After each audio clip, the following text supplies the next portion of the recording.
Olá, nós vamos começar a falar hoje das correntes da teoria da literatura, dando continuidade ao curso de Teoria da Literatura 2. Quando se fala das correntes históricas que constituem o discurso da teoria da literatura, é bom, antes de mais nada, lembrar que o conceito de teoria da literatura é um conceito relativamente recente, bastante recente em relação ao estudo da literatura, né?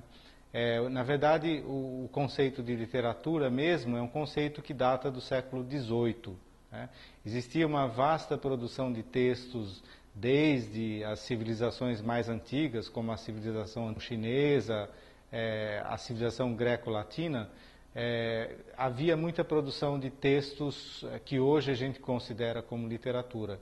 No entanto, as reflexões que se faziam sobre esses textos não diziam respeito à literatura tal como a gente entende hoje, né? Quando, por exemplo, Platão começa a escrever no livro A República sobre o que a gente chama de poesia, ele está definindo a poesia de uma maneira muito geral. Quer dizer, o conceito de poesia de Platão, poiesis em grego, se refere tanto à tragédia, que hoje a gente classificaria normalmente dentro das artes dramáticas, quanto à epopeia, que é algo que se aproxima muito mais hoje do que a gente chama de literatura, né? Então, hoje, falar de correntes críticas da teoria da literatura implicaria em ter que começar necessariamente pelos anos 20, que é quando surge pela primeira vez a ideia de uma teoria da literatura, né?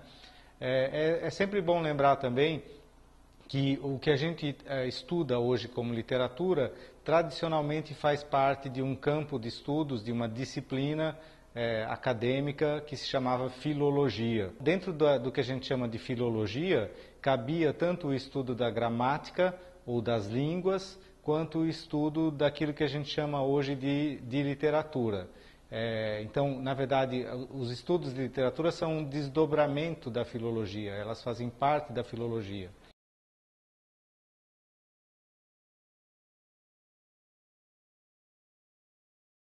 Já na época de Platão e Aristóteles, se falava muito mais do estudo da retórica, né? A retórica dizia respeito à oratória, ao bem falar, ao estudo das figuras, né? Aquelas figuras de linguagem que permitiriam a um orador, em situação dentro de um aerópago, de uma situação política, ou dentro de uma praça, né, de um discurso político, esse orador ele deveria conhecer os elementos da retórica para que ele pudesse se posicionar e elaborar o seu discurso, né?